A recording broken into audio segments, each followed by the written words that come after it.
Tu te détermines uniquement par des impulsions. Ouais, je suis impulsive. D'ailleurs, tu es comme moi. Ah non, pas du tout. Mon seul principe, si j'en ai un, c'est de me laisser guider uniquement par l'amour. Bienvenue sur les nouveaux chemins où nous suivons toute cette semaine le chemin de la connaissance de Spinoza. Un chemin qu'il trace dans l'éthique, avec pour point de départ Dieu et l'esprit, comme nous l'avons vu lundi et hier, et pour terme, la béatitude. Et cela, ce sera demain. Mais pour l'heure, c'est à la rencontre des affects que nous allons, ces affects qui nous font persévérer dans notre être.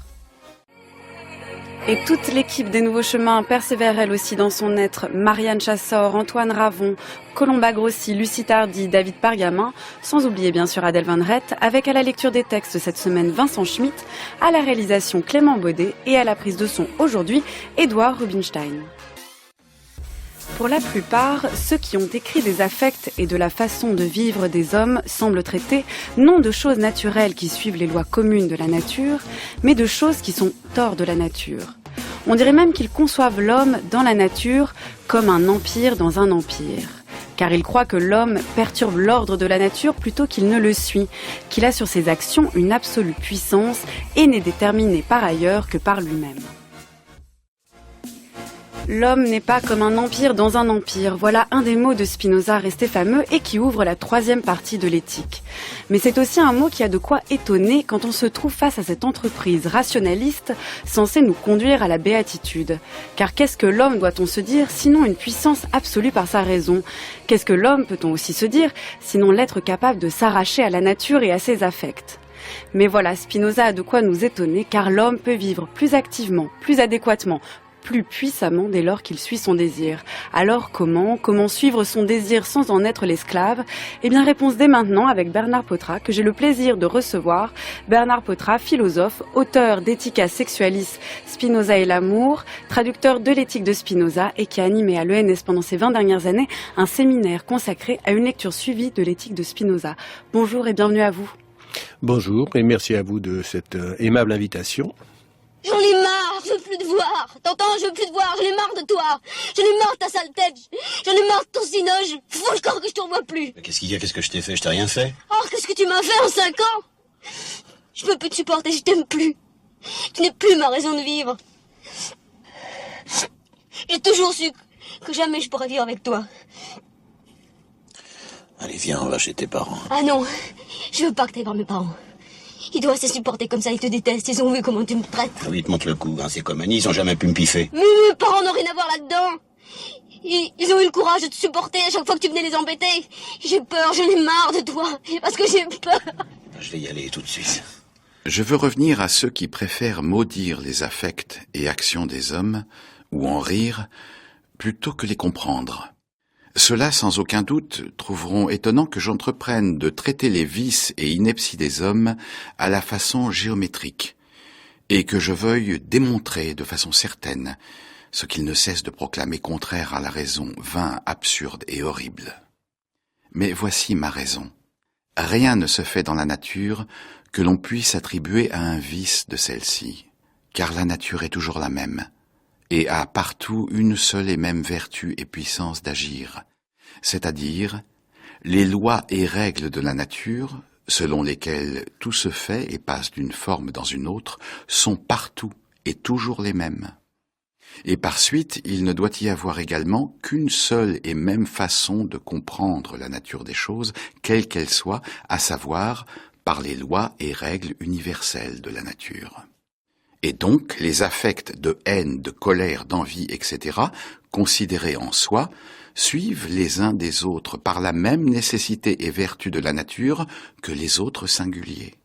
Et partant, ils reconnaissent des causes précises, par lesquelles ils se comprennent, et ont des propriétés précises, aussi dignes de notre connaissance, que les propriétés de n'importe quelle autre chose qui nous charme par la seule contemplation. Je traiterai donc de la nature des affects et de leur force, et de la puissance de l'esprit sur eux, suivant la même méthode que j'ai utilisée dans ce qui précède à propos de Dieu et de l'esprit. Et je considérerai les actions et appétits humains comme s'il était question de lignes, de plans ou de corps. Comme s'il était question de lignes, de plans ou de corps, telle est la préface de la 3e partie de l'éthique, Spinoza, qu'on vient d'entendre interprétée par Vincent Schmitt. Comment on peut traiter les affects comme s'il était question de lignes, de plans ou de corps, ce qui va à l'encontre des représentations traditionnelles qu'on a des affects, comme on l'a entendu dans le film de Maurice Pialat, Nous ne vieillirons pas ensemble. Comment ce qui déborde l'homme peut-il être géométrisable, Bernard Pottrat? D'une certaine façon, tout est dit dans le texte de Spinoza qui vient d'être lu. La question, c'est la question générale, en fait, du déterminisme chez Spinoza, et lequel, chez Spinoza toujours, est un déterminisme absolu. C'est-à-dire que rien n'échappe au déterminisme, tout est causé de manière nécessaire, c'est ça qui est important, et il ne reste pas une place même minime pour une quelconque volonté libre. Pour moi, c'est absolument essentiel. Et ça commande évidemment toute la compréhension de l'éthique et aussi ça commande la manière de le lire. Je voulais juste faire un petit préambule. Ici, je parle de Spinoza. C'est bien, nous allons ensemble, en quelque sorte, broder autour de la 3e et 4e partie de l'éthique. C'est bien en ce sens que ça a l'utilité de donner éventuellement envie de lire l'éthique pour la comprendre. Comprendre l'éthique, ça veut dire comprendre d'abord que si Spinoza l'a écrite de manière géométrique, c'est parce que c'est faisable. C'est-à-dire que on peut effectivement démontrer, tout comme Euclide a démontré. Et lui, ce qu'il va démontrer, par exemple, dans la 3e et la 4e partie de l'éthique, c'est en effet la géométrie des affects, c'est-à-dire quelque chose comme une psychique, comme on parle de physique mathématique, c'est une psychique mathématique. Mais si on peut faire une psychique mathématique, c'est parce que, effectivement, il aura été démontré précédemment dans l'éthique que rien n'échappe à ce déterminisme absolu. Bon. Alors en effet, c'est ça qui frappe et d'ailleurs qui séduit énormément. Moi, quand j'avais 20 ans, c'est ça qui m'a séduit. L'éclair de Spinoza chez moi, ça a été ça, c'est de voir que il s'emparait de choses que nous connaissons d'expérience, l'amour, la haine, encore que faut s'expliquer aussi là-dessus, mais enfin nous connaissons l'amour peut-être encore plus que la haine, et tout d'un coup voir quelqu'un qui mathématisait ça était fascinant. Mais c'est fascinant, c'est bien, mais ce qu'il faut, c'est comprendre si c'est vrai ou non. Et la seule manière de comprendre si c'est vrai ou non, c'est évidemment d'avoir lu ce qui précède et de l'avoir compris. Compris veut dire comprendre par les causes, c'est-à-dire avoir saisi toutes les démonstrations. Ce sont elles qui ont de la force et qui impriment dans l'esprit des vérités nouvelles. Donc il arrive à un moment où, ayant produit Dieu, parce qu'il le produit à partir du concept de substance, puis ayant produit l'esprit à partir de là, eh bien, il va produire effectivement une géométrie absolument implacable des affects. C'est ça qui est très important. Elle est implacable. C'est comme ça que ça se passe. Il y a des lois des affects. Comment Spinoza mathématiserait le cas de la dispute qu'on a entendue entre Marlène Jobert et Jean-Yann dans le film de Maurice Pialat? À quelle mécanique, à quelle logique répondrait C'est très simple, c'est très simple. Il faudrait avoir recours à pas mal de concepts, très probablement. Sans doute celui de l'amour, parce que s'il est là même négativement, il faut en prendre conscience. Et surtout de la haine. Quelqu'un qui dit « je te déteste » et quelqu'un qui doit haïr. En même temps, la puissance analytique de ces parties de l'éthique, pour moi, je vais vous la dire. C'est que, par exemple, j'ai une affection particulière pour la proposition qui dit « qui imagine détruit ce qu'il a en haine sera joyeux ». Ça faisait partie de la fascination que j'évoquais précédemment. Quand on a 20 ans, on lit ça, on dit « ah bah oui, putain, il a vachement raison ». Et c'est quand même fort, et en plus, c'est des maths. Bon, alors évidemment, ça... Et en plus, c'est justifié. Et en plus, c'est justifié. Mais on peut lire ça en se sentant à l'extérieur de ça, parce qu'on se dit tout de suite « oui, moi, en fait, haineux, je suis pas tellement haineux que ça. La haine, c'est un truc des autres. » Il y a des gens que je peux dire infectés de haine, je les vois haïr, mais moi non. Attention, c'est que le premier travail qu'on peut faire à partir de la 3e partie de l'éthique, c'est de repérer en soi l'affect de haine en ayant en tête sa définition. Et sa définition, c'est une tristesse qu'accompagne l'idée d'une chose extérieure comme cause. Bon. Alors là, si on raisonne comme ça, on s'aperçoit que du matin au soir, on hait beaucoup. Qu'est-ce que c'est qu'une tristesse ? On sait d'expérience quelle est la différence.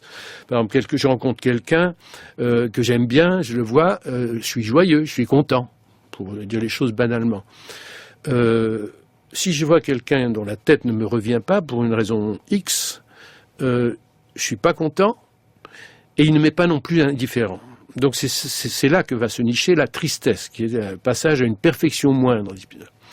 Mais alors, est-ce qu'il m'arrive dans la journée de temps en temps d'être triste comme ça ? Ah oui, oui. Il suffit que quelqu'un me lâche la porte du métro dans le nez. Je trouve que c'est désagréable, c'est ça la tristesse. Et c'est accompagné de l'idée d'une chose extérieure comme cause, c'est le connard qui a lâché la porte sur mon nez. Eh ben je l'ai haï. Et effectivement, si je l'imagine détruit, je suis joyeux. Et aussi, c'est parce que Spinoza a un concept de la destruction qui est intelligent, complexe, c'est-à-dire ça commence par l'éloignement, et l'éloignement maximal, c'est quand il est tué, c'est clair. Alors, quelle différence il faut faire entre hier, quand on parlait de la deuxième partie sur l'esprit, il était question d'affection, c'est-à-dire de ce qui touchait les idées qui venaient modifier mon corps, les idées qu'on avait des modifications de notre corps. Et là, il est question d'affect dans cette troisième partie. Quelle différence entre les deux ?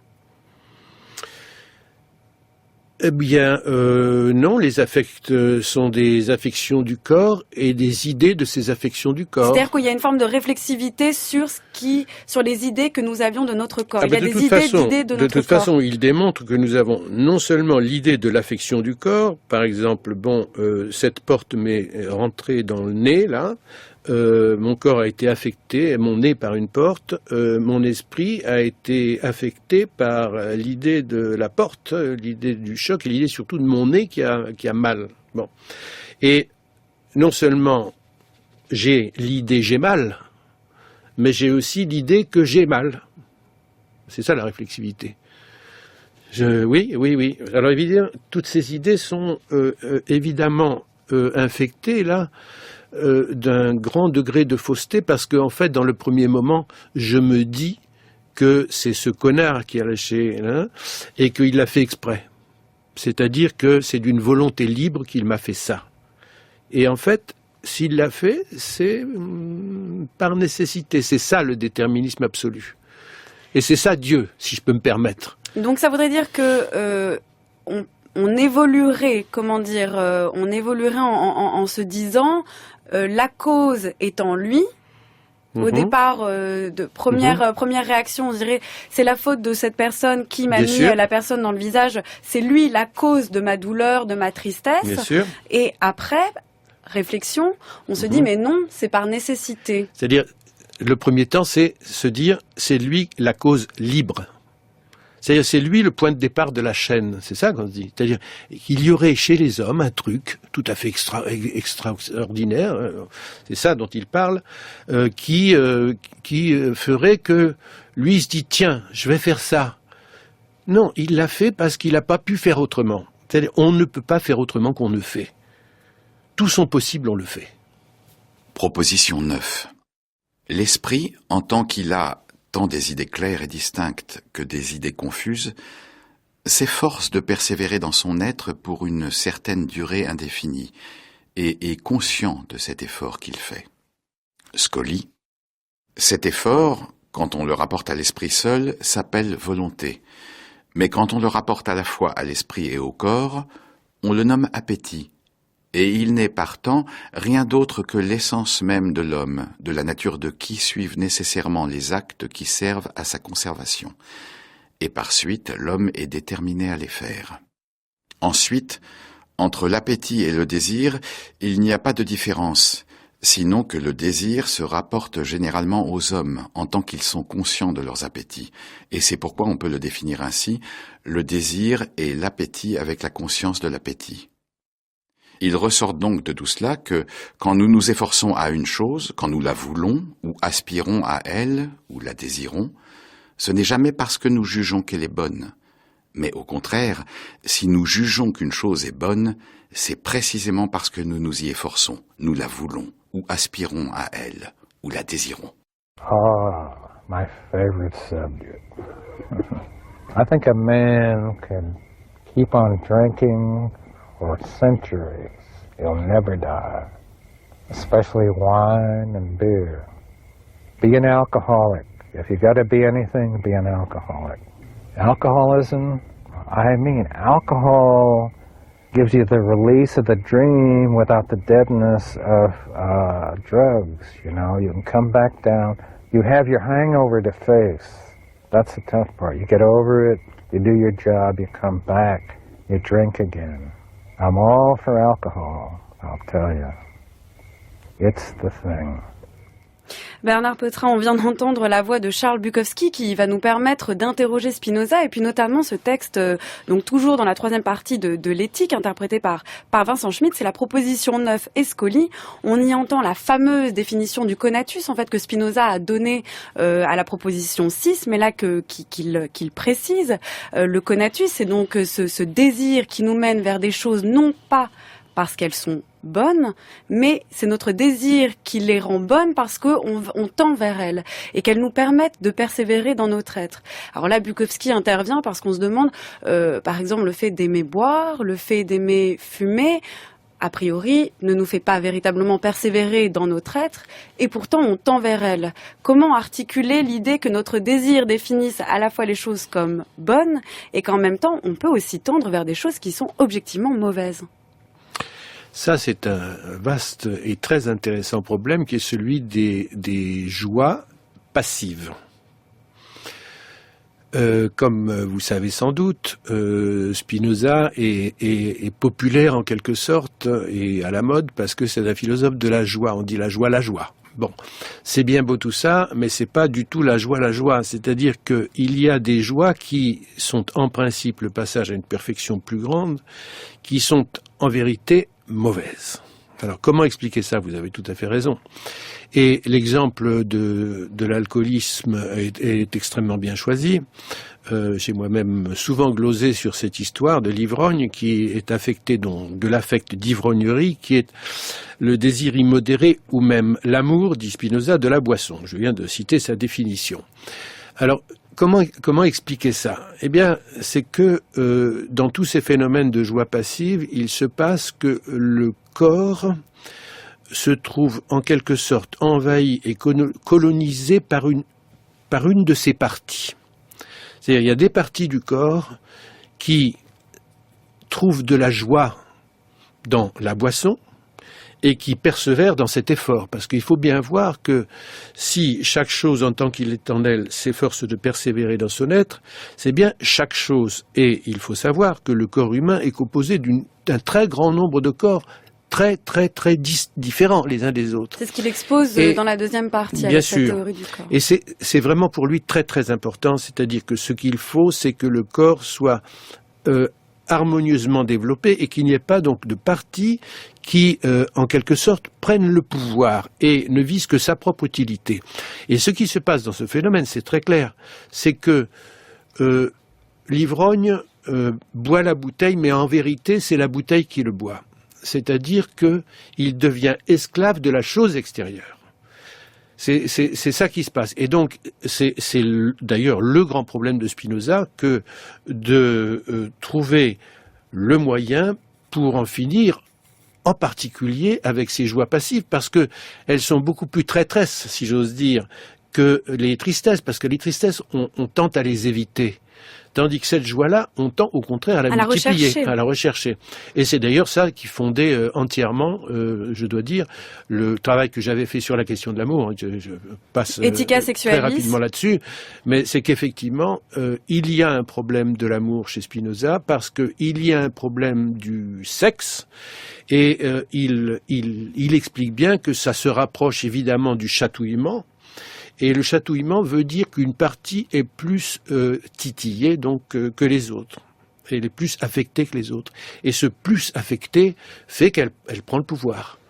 Il y a une contradiction chez Spinoza qui est, d'un côté, il s'agit de suivre le désir, c'est-à-dire il s'agit de suivre, de vouloir persévérer dans son être puisque cela relève de la nécessité, comme on l'a entendu tout à l'heure aussi avec l'exemple que vous donniez de la personne qui me met la porte dans la figure. Je ne peux pas lui en vouloir.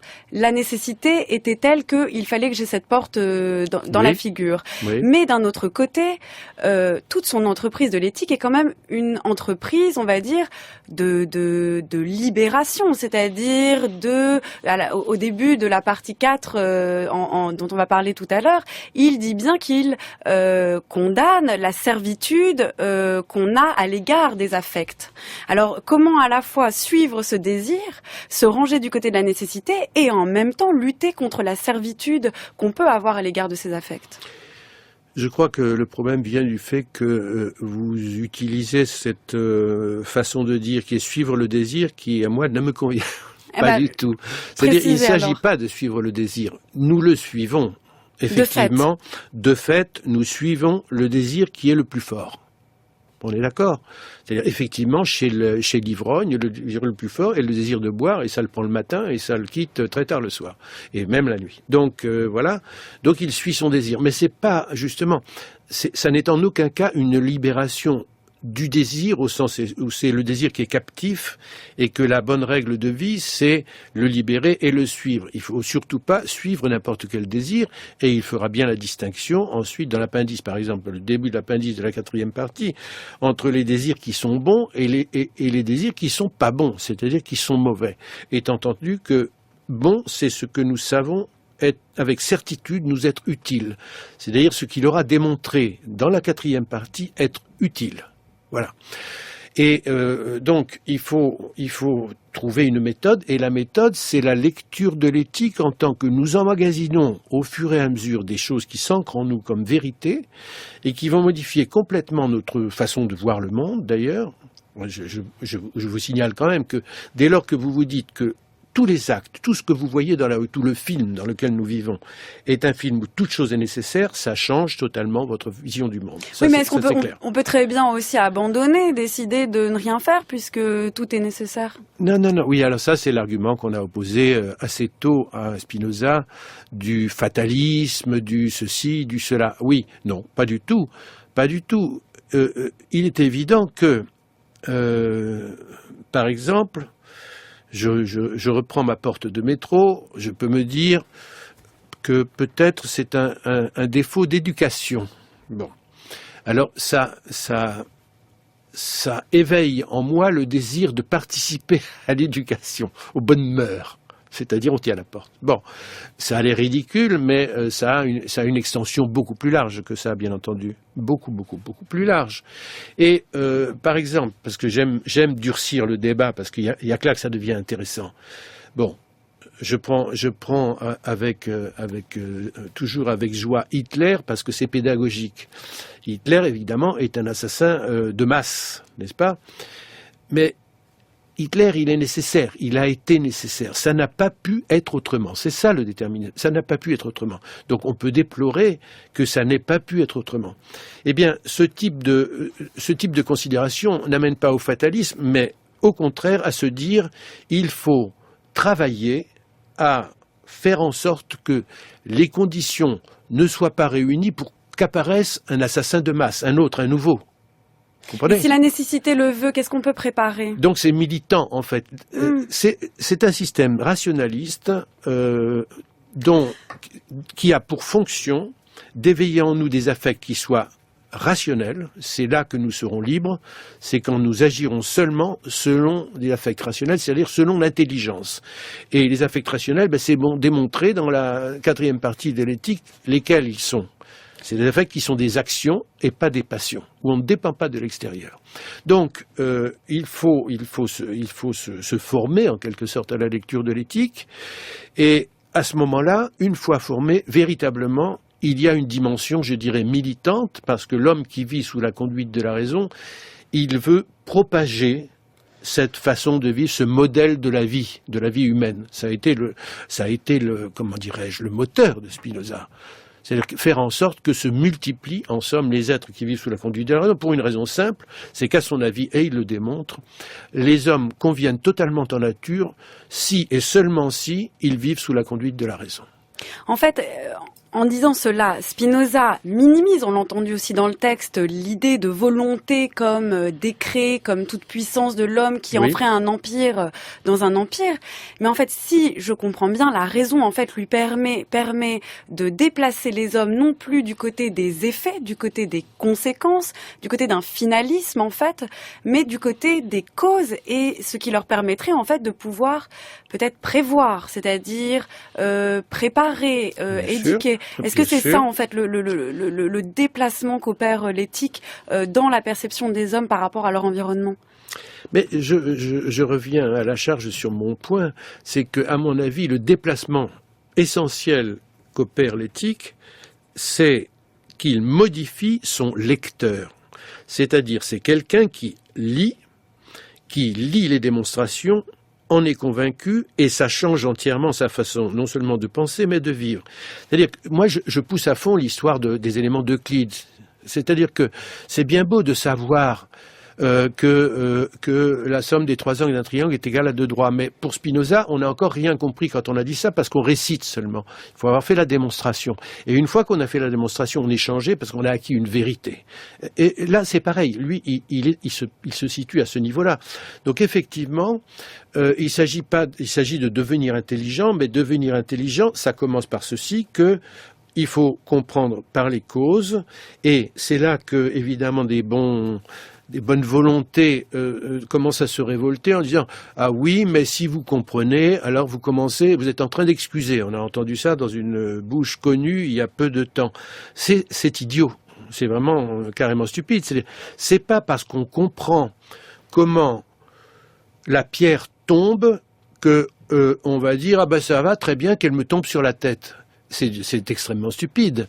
Il faut empêcher que la pierre tombe sur la tête. Donc il faut faire en sorte que ne soient pas réunies les conditions qui font qu'une tuile tombe sur ma tête. Bon, donc c'est extrêmement pratique. Simplement, c'est en effet, comme il a été lu, c'est pas s'indigner, ce machin, ce truc, tout ça c'est du vent.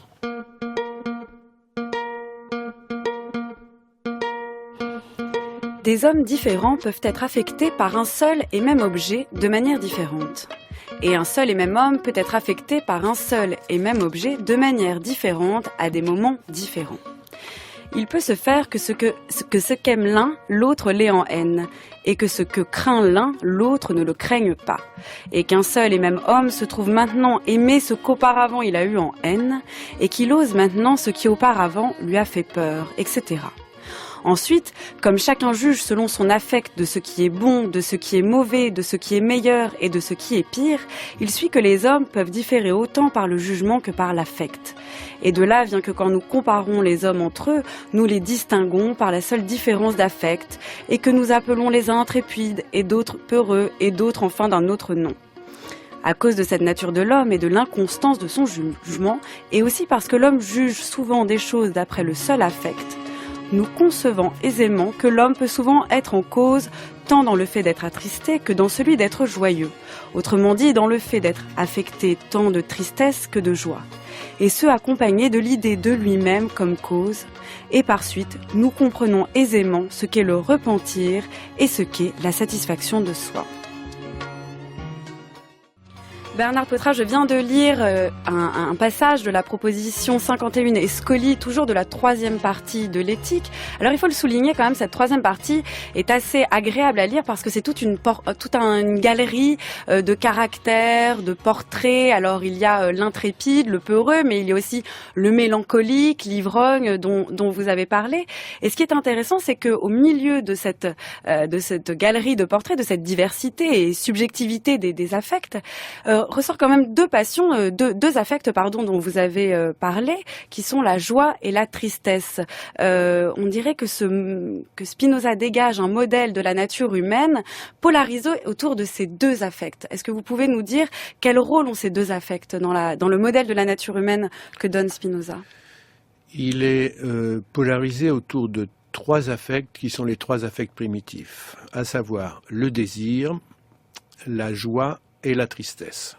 Donc ils sont dits primitifs ou primaires, et ça veut dire, pour lui, c'est explicite, donc qu'il est dans la nécessité de produire tous les autres à partir de ces trois-là, et pas un de plus. Et c'est ce qu'il fait.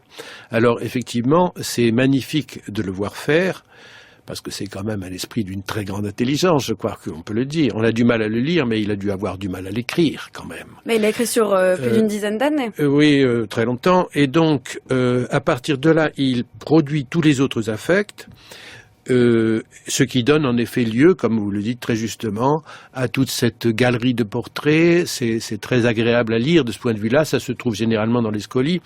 Je voudrais insister sur un que vous n'avez pas nommé, et c'est dommage parce qu'en fait, nous vivons sous le règne de cet affect, véritablement. Il a en quelque sorte pris le pouvoir, c'est l'avarice. L'avarice n'étant rien d'autre que le désir immodéré ou même l'amour des richesses. Donc je dirais que le capitalisme, au fond, est tout entier fondé sur l'affect d'avarice. Et la finance en particulier, qui en est l'avatar actuel. Donc il produit les autres affects, il le fait, encore une fois, très intelligemment, parce que je tiens à souligner ici son intelligence. C'est que il dit que, dans le texte que vous avez lu, l'homme peut souvent être en cause tant de le fait d'être attristé que dans celui d'être joyeux. Autrement dit, dans le fait d'être affecté tant de tristesse que de joie, et ce, accompagné de lui-même comme cause. Alors évidemment, si on a été bien formé par ce qui précède, on se dit, alors, il y a un amour de soi-même, ou, pire encore, une haine de soi. Et ça ne peut pas exister dans le système, la haine de soi, c'est pas possible. Et pourquoi et comment il s'en sort? Eh bien en disant simplement ce accompagné de l'idée de lui-même comme cause et non comme cause extérieure. L'amour et la haine supposent en effet joie et tristesse accompagnées de l'idée d'une chose extérieure comme cause.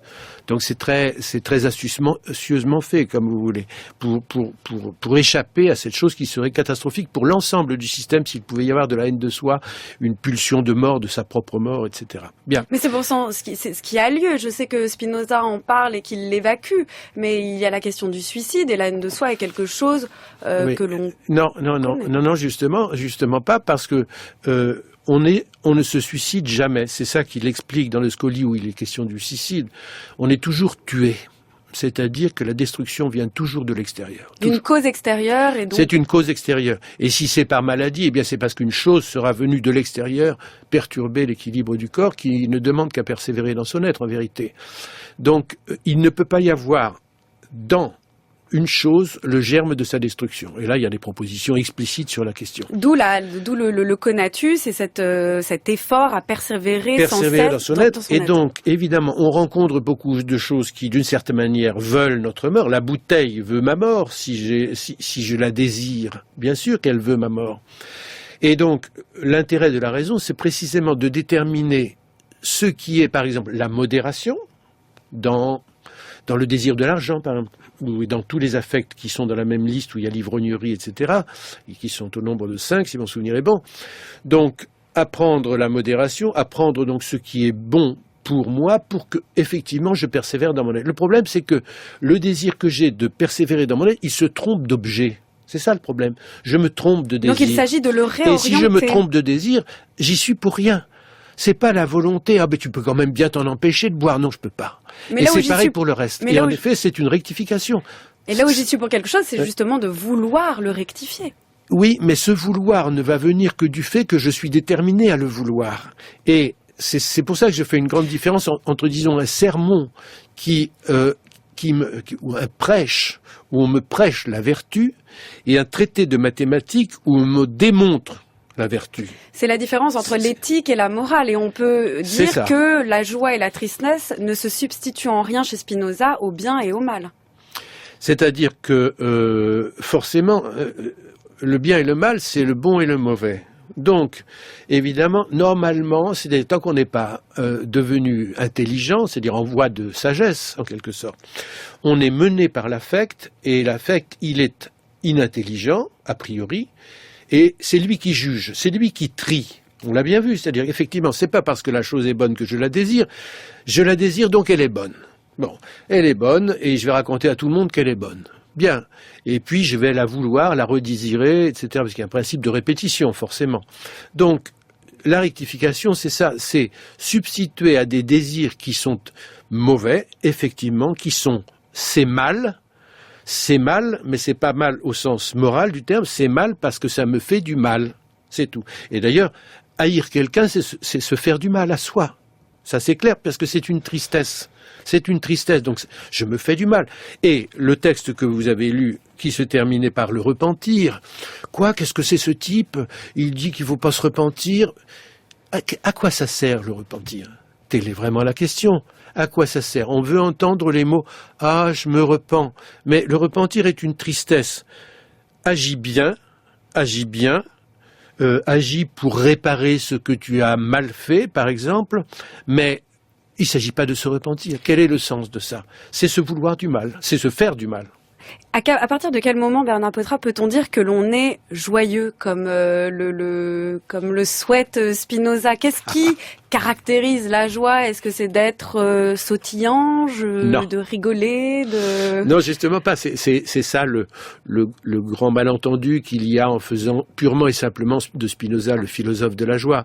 C'est que, comme vous comprenez à ce que je raconte ici, la raison fait le tri entre les joies. Donc ça ne suffit pas. Et effectivement, quand on dit philosophe de la joie, ça a un côté sautillant qui tente à m'énerver. Parce que Spinoza, ça sautille pas tellement, ça s'élève, c'est tout à fait autre chose. D'ailleurs, ce malentendu, se combinant avec l'autre, c'est-à-dire cette autre phrase donc, de l'éthique qui a tourné au slogan, on ne sait pas ce que peut un corps, parce que Deleuze a beaucoup insisté là-dessus. Alors, dit tout court et sans le contexte, évidemment, ça semble une sorte d'éloge, en quelque sorte, du corps. On ne sait pas, le corps c'est super, etc. Et alors, si vous mettez la joie et le corps, moi, ça me fait toujours penser à il faut bien que le corps exulte. Bon, non, Spinoza, c'est pas il faut bien que le corps exulte, c'est pas du tout. Il faut que le corps soit en santé et l'esprit également en santé. C'est une hygiène. C'est une ascèse qui est une hygiène.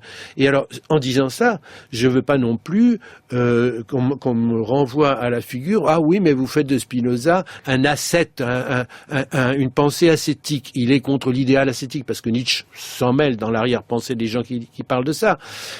Non, c'est pas un idéal ascétique du tout, mais il y en a pour qui l'hygiène est déjà une ascèse. Vous comprenez? C'est ça le problème. Je pars pour l'Alaska. En Alaska, c'est là que je veux aller. Me perdre au fin fond du pays. M'enfoncer dans la nature, sans personne autour. Je veux plus me faire chier avec les horaires. Surtout pas de montre, ni de carte, ni de hache. Plus rien, plus rien. Rien, je te dis. Rien que moi, tout seul, au milieu des montagnes, avec les rivières, le ciel. Les animaux, je veux me perdre dans tout ça. Être au cœur de la nature. Hein? La vie sauvage. Sauvage. Une fois qu'on est perdu loin de tout, on fait quoi, dis-moi? On fait Je sais quoi? pas, moi, tu vis tout simplement. Tu te contentes d'être là, de vivre le moment présent, de profiter de chaque seconde. Ouais. À mon retour, je pourrais peut-être écrire un livre sur mon expérience là-bas, mes voyages, Ouais. comment j'ai quitté cette société. Cette société! La société, mon pote. La société! La société, mon pote. C'est ça! La société, tu vois, la société. Proposition 35. C'est en tant seulement qu'ils vivent sous la conduite de la raison que les hommes nécessairement conviennent toujours en nature. Corollaire 1. Il n'y a pas dans la nature des choses de singulier qui soit à l'homme plus utile que l'homme qui vit sous la conduite de la raison. Car le plus utile à l'homme, c'est ce qui convient le plus à sa nature, c'est-à-dire, comme il va de soi, l'homme. Or, l'homme, absolument parlant, agit d'après les lois de sa nature quand il vit sous la conduite de la raison, et c'est seulement en cela qu'il convient nécessairement toujours avec la nature d'un autre homme.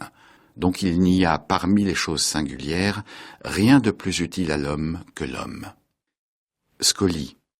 Ce que nous venons de montrer, l'expérience elle-même l'atteste également chaque jour, partant de si lumineux témoignages que presque tout le monde a le mot à la bouche. L'homme est un Dieu pour l'homme.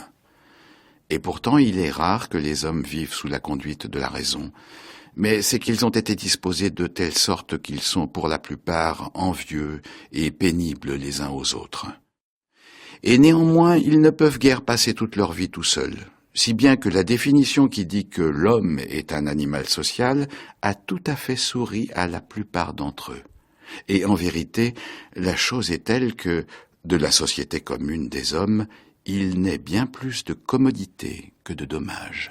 Bernard Peutrat, à suivre Spinoza, si chacun doit faire le nécessaire, doit faire ce qui est bon pour lui, on peut arriver à une conclusion comme celle de Hobbes, à savoir que chacun va se conserver et chacun va être en lutte.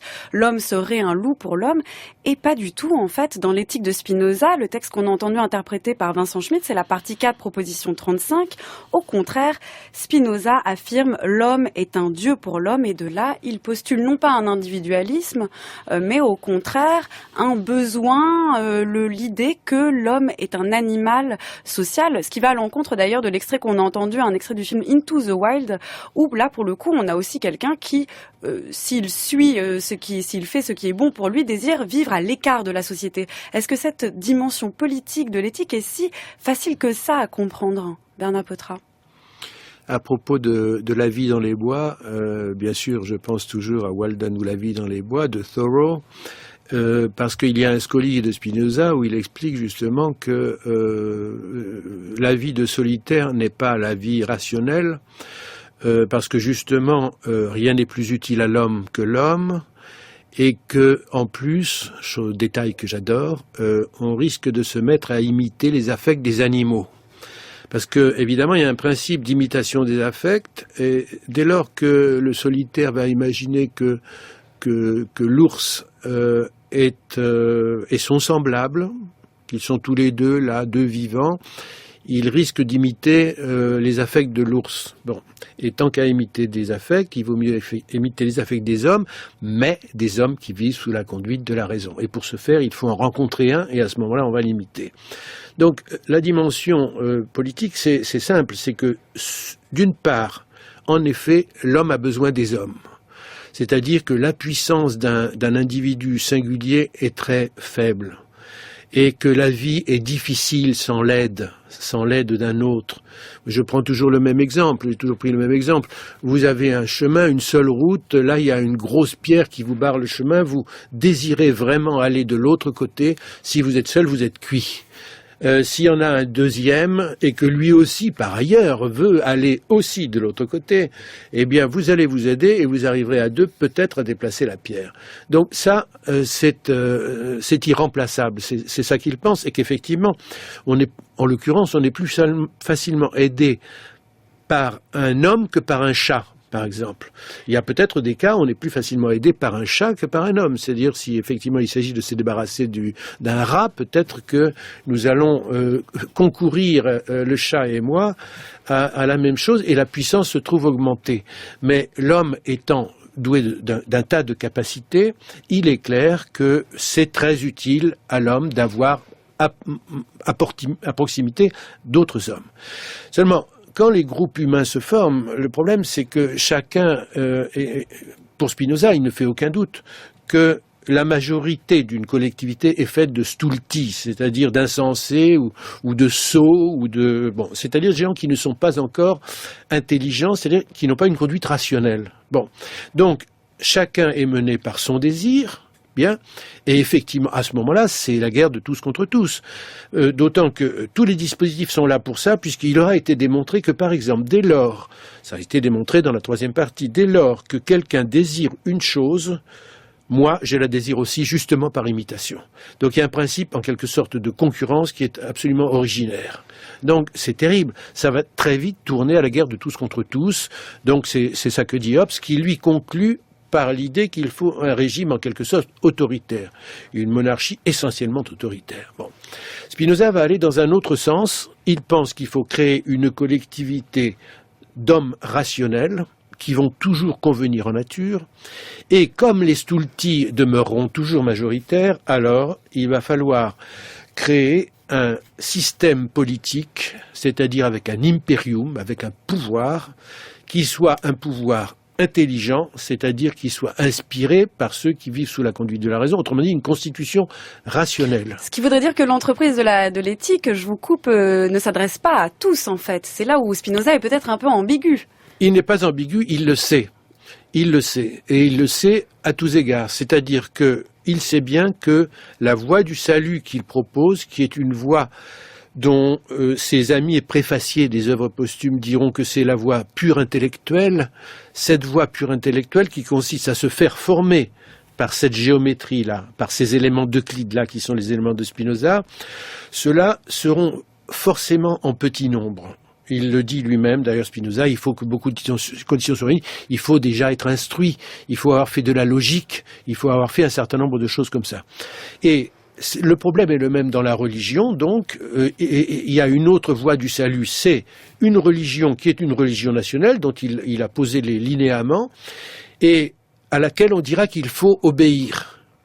Les fidèles, ils devront obéir parce qu'ils ne peuvent pas comprendre, parce que s'ils pouvaient comprendre, alors ils comprendraient, ils liraient l'éthique et ils auraient le salut par la voie spirituelle. Donc, c'est pareil en politique. Il faut faire une constitution rationnelle à laquelle on forcera tous les stulti à obéir. Et de ce point de vue-là, l'État, le pouvoir, il a deux responsabilités, il a deux choses à faire, dont je prétends qu'actuellement elles ne sont pas réunies en France. C'est un État qui sait soit se faire aimer, soit se faire craindre, et de préférence les deux. Alors, très bien pour ça. Et si on revient à Spinoza, il y a quand même cette idée qu'il réhabilite ici la volonté. C'est-à-dire que là, si on force... Non, c'est pas la volonté. Oui, c'est une volonté, mais c'est une volonté qui est la liberté. En plus, il emploie le mot imperium, alors effectivement... C'est une liberté. Ce n'est pas une volonté libre au sens précédent. C'est que, en effet, quand on est rationnel, on est libre. On ne dépend pas des choses extérieures. Donc, c'est tout à fait cohérent. Ça n'est pas un effort de volonté. De toute façon, c'est déterminé par le fait que on est devenu intelligent, des individus sont devenus intelligents. Pas tous. Il faut former un corps spécial qui sera la représentation nationale. Là, j'expose ce qu'il y a dans le traité politique. Là, disons, oui, de la multitude, ce qu'il appelle la multitude, et elle est priée, cette représentation, d'être intelligente. Donc, il faut réunir les conditions pour ça. Et Spinoza a fait, malheureusement, il n'a pas pu faire la constitution démocratique parce qu'il est mort en cours de route, mais il était parti pour la faire. Il est mort. Donc, à nous de la faire. Mais c'est ça qui va être au pouvoir. Alors, je tiens à dire, parce que ça me semble la dimension essentielle, c'est que il a été démontré dans l'éthique que ce que... Je vais lire même le texte parce que ça sera encore plus simple. Il vous reste encore quelques secondes, Bernard Potra. Quelques secondes. Je n'ai pas de problème à finir là-dessus. Le bien auquel aspire pour soi chaque homme qui suit la vertu, il le désirera aussi pour tous les autres hommes, et d'autant plus qu'il possédera une plus grande connaissance de Dieu. Eh bien, je dis que, par exemple, si moi, sous la conduite de la raison, j'estime qu'il est bon pour moi d'avoir une habitation, eh bien, je le désire aussi pour tous les autres hommes. C'est une politique. Merci beaucoup Bernard Potra. On se quitte sur Nina Simone, Feeling Good. Je rappelle que l'on peut lire de vous Ethica Sexualis, Spinoza et l'amour, c'est disponible chez Payot. Et puis surtout vos traductions, et aussi vos traductions de Spinoza, le traité de l'amendement de l'intellect et le traité politique de Spinoza, c'est disponible chez Alia. Et puis bien sûr, l'éthique de Spinoza, disponible chez Seuil et en Point Seuil. Et quant à nous, je vous donne rendez-vous demain pour la suite et fin de notre chemin éthique et spinoziste. Et demain, enfin, nous atteindrons la béatitude en compagnie de Chantal Jacquet, professeure à l'université Paris 1 Panthéon-Sorbonne et auteur de plusieurs ouvrages sur Spinoza. Et quant à vous, pour réécouter cette émission, eh bien, rendez-vous sur le site de France Culture à la page des Nouveaux Chemins. Vous pourrez non seulement l'écouter en ligne, mais aussi la télécharger, la podcaster et y trouver toutes les références bibliographiques et musicales du jour. Rendez-vous également sur les pages Facebook et Twitter des Nouveaux Chemins où toute l'équipe met en ligne l'émission du jour.